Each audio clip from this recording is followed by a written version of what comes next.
The Gospel of Judas.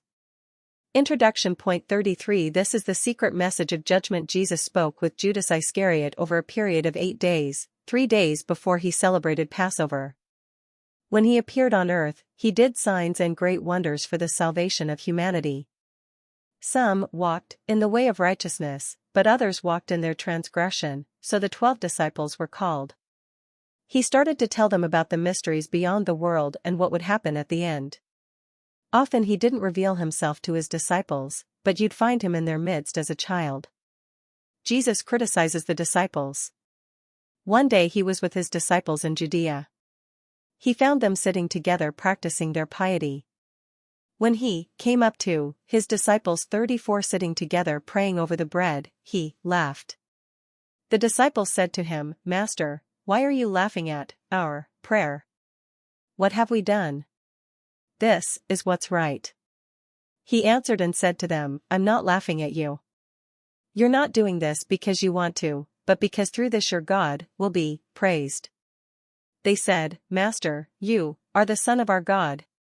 Jesus said to them, "How do you know me? Truly, I say to you, no generation of the people among you will know me." When his disciples heard this, they started to get angry and furious and started to curse him in their hearts. But when Jesus noticed their ignorance, he said to them, "Why are you letting your anger trouble you? Has your God within you and his stars 35 become angry with your souls? If any of you is strong enough among humans to bring out the perfect humanity, stand up and face me." All of them said, "We're strong enough." But their spirits weren't brave enough to stand before him, except Judas Iscariot. He was able to stand before him, but he couldn't look him in the eye, so he looked away. Judas said to him, "I know who you are and where you've come from. You've come from the immortal realm of Barbello, and I'm not worthy to utter the name of the one who sent you." Then Jesus, knowing that he was thinking about what's exalted, said to him, "Come away from the others and I'll tell you the mysteries of the kingdom. Not so that you'll go there, but you'll grieve much." 36 Because someone else will replace you to complete the 12 elements before their God. Judas said to him, "When will you tell me these things, and when will the great day of light dawn for the generation?" But when he said these things, Jesus left him. Another generation. The next morning, he appeared to his disciples. And they said to him, "Master, where did you go and what did you do when you left us?" Jesus said to them, "I went to another great and holy generation." His disciples said to him, "Lord, what great generation is better and holier than us, that's not in these realms?" Now when Jesus heard this, he laughed. He said to them, "Why are you wondering in your hearts about the strong and holy generation? 37 Truly I say to you, no one born of this realm will see that generation, no army of angels from the stars will rule over it, and no person of mortal birth will be able to join it, because that generation doesn't come from, that has become, the generation of the people among them, is from the generation of the great people, the powerful authorities who, nor the powers, those by which you rule." When his disciples heard these things, they were each troubled in their spirit. They couldn't say a thing. The disciples' vision. Another day Jesus came up to them. They said to him, "Master, we've seen you in a dream, because we had great dreams last night." But Jesus said, "Why, hidden yourselves?" 38 And they said, "We saw a great house with a great altar in it, and 12 people, we'd say they were priests, and a name. And a crowd of people was waiting at the altar, until the priests finished receiving the offerings. We kept waiting too." Jesus said, "What were they like?" And they said, "Some fast for 2 weeks. Others sacrifice their own children, others their wives, praising and humbling themselves among each other. Others sleep with men, others murder, yet others commit many sins and do criminal things. And the people standing before the altar invoke your name." 39 And in all their sacrificing, they fill the altar with their offerings. When they said this, they fell silent because they were troubled. Jesus said to them, "Why are you troubled? Truly I say to you, all the priests standing before that altar invoke my name. And, again, I say to you, my name has been written on this house of the generations of the stars by the human generations. And they have shamefully planted fruitless trees in my name. Jesus said to them, you're the ones receiving the offerings on the altar you've seen. That's the God you serve, and you're the 12 people you've seen. And the animals you saw brought in to be sacrificed are the crowd you lead astray 40 before that altar. Your minister will stand up and use my name like that, and the generations of the pious will be loyal to him. After him, another person will present those who sleep around, and another those who murder children, and another those who sleep with men, and those who fast, and the rest of impurity, crime, and error. And those who say, we're equal to the angels, they're the stars that finish everything. It's been said to the human generations, look, God has accepted your sacrifice from the hands of priests, that is, the minister of error. But the Lord who commands is the Lord over everything. On the last day, they'll be found guilty. 41 Jesus said to them, stop, sacrificing animals. You've offered them over the altar, over your stars with your angels where they've already been completed. So let them become with you and let them become clear. His disciples said to him, cleanse us from our sins that we've committed through the deceit of the angels. Jesus said to them, it's not possible, nor can a fountain quench the fire of the entire inhabited world. Nor can cities well satisfy all the generations, except the great, stable one. A single lamp won't illuminate all the realms, except the second generation, nor can a baker feed all creation 42 under heaven. And, when the disciples heard these things, they said to him, Master, help us and save us. Jesus said to them, stop struggling against me.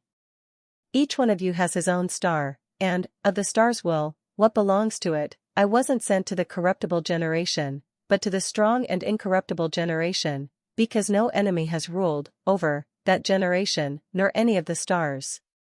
Truly I say to you, the pillar of fire will fall quickly and that generation won't be moved by the stars. Jesus and Judas.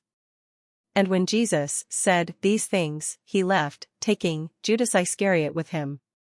He said to him, the water on the exalted mountain is, from 43, it didn't come to water the well of the tree of the fruit of this realm after a time, but came to water God's paradise and the enduring fruit, because it won't corrupt that generation's walk of life, but it will exist for all eternity. Judas said to him, tell me, what kind of fruit does this generation have? Jesus said, the souls of every human generation will die, however, when these people have completed the time in the kingdom and the Spirit leaves them, their bodies will die but their souls will live, and they'll be taken up.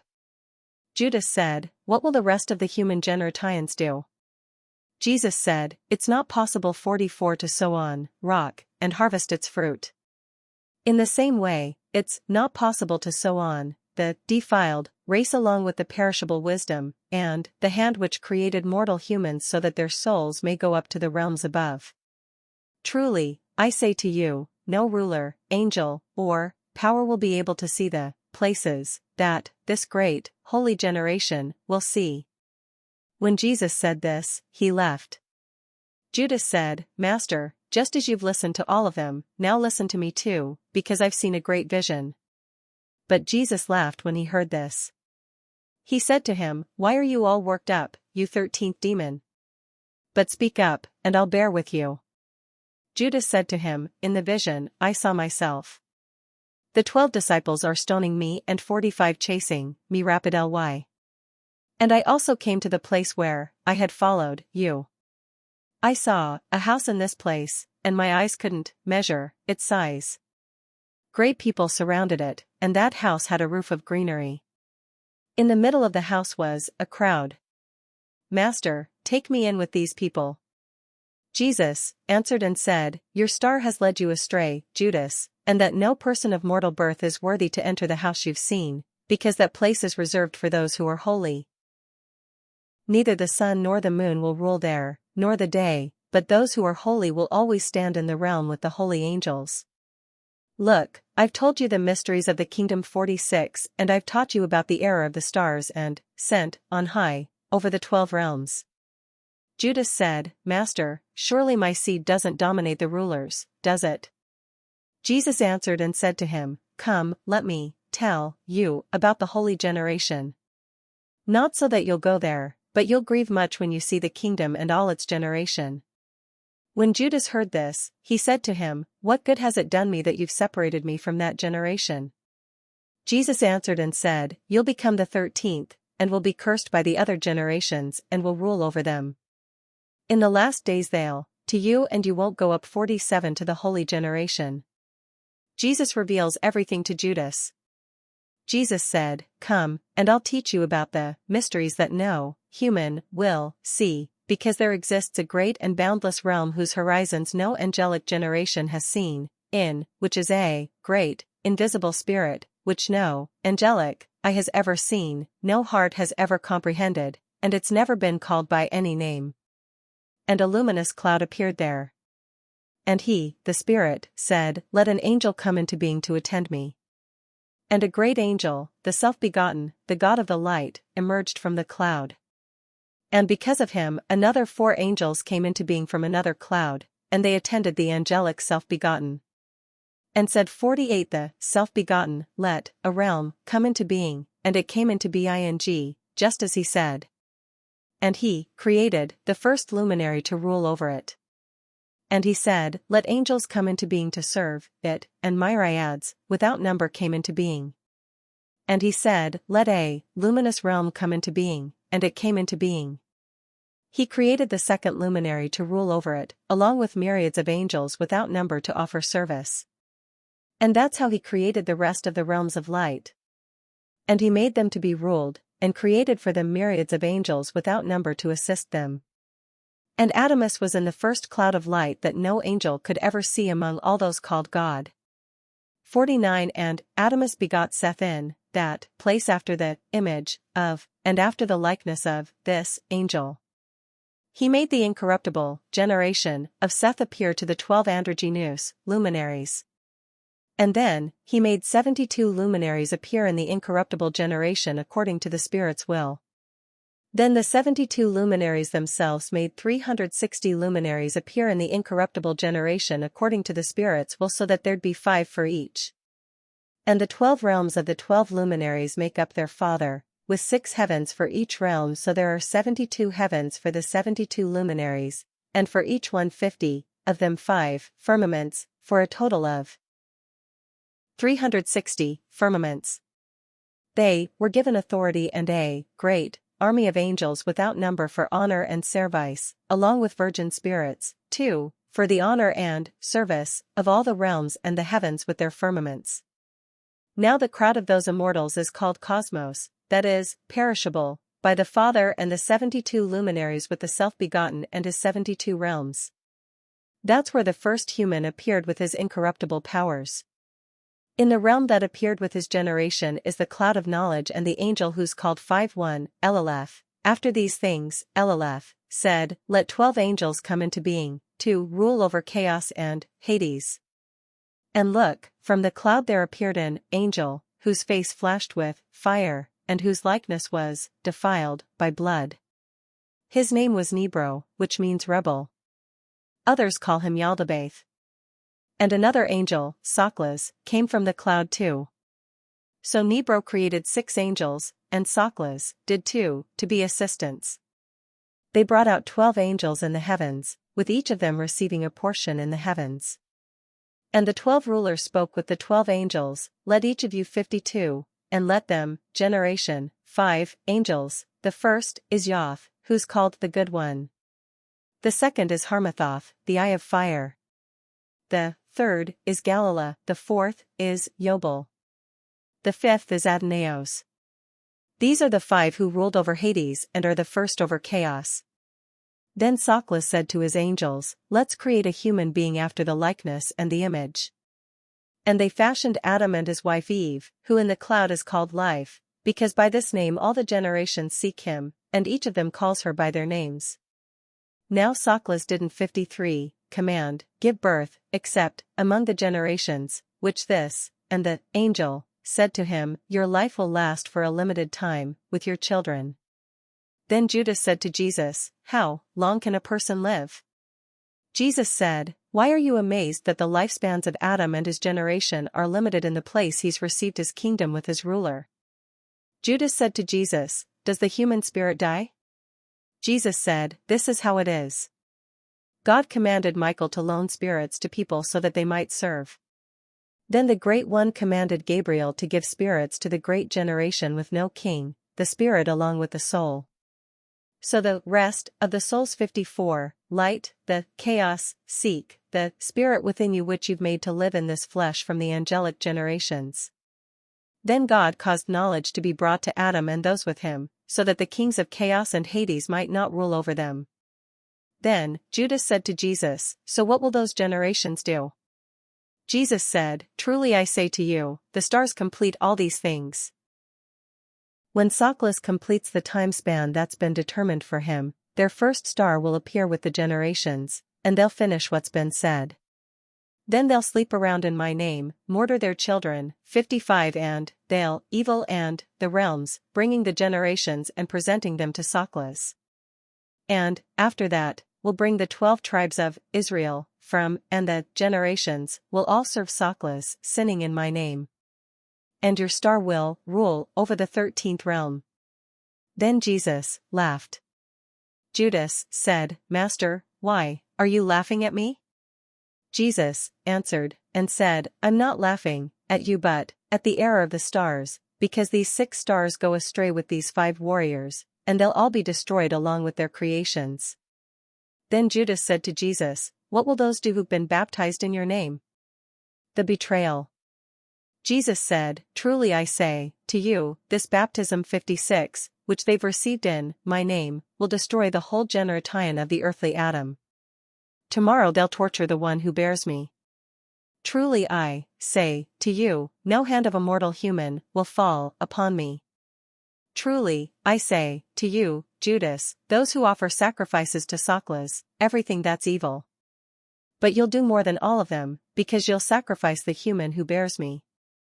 Your horn has already been raised, your anger has been kindled, your star has ascended, and your heart has strayed. 57 Truly, I say to you, your last, and, the thrones of the realm have been defeated, the kings have grown weak, the angelic generations have grieved, and the evil they sowed is destroyed, and the ruler is wiped out. And then the fruit of the great generation of Adam will be exalted, because before heaven, earth, and the angels, that generation from the realms exists. Look, you've been told everything. Lift up your eyes and see the cloud with the light in it and the stars around it. And the star that leads the way is your star. Then Judas looked up and saw the luminous cloud, and he entered it. Those standing on the ground heard a voice from the cloud saying, 58, the great generation. And Judas didn't see Jesus anymore. Immediately there was a disturbance among the Jews, more than their high priests grumbled because he'd gone into the guest room to pray. But some scribes were there watching closely so they could arrest him during his prayer, because they were afraid of the people, since they all regarded him as a prophet. And they approached Judas and said to him, What are you doing here? Aren't you Jesus' disciple? Then he answered them as they wished. Then Judas received some money and handed him over to them.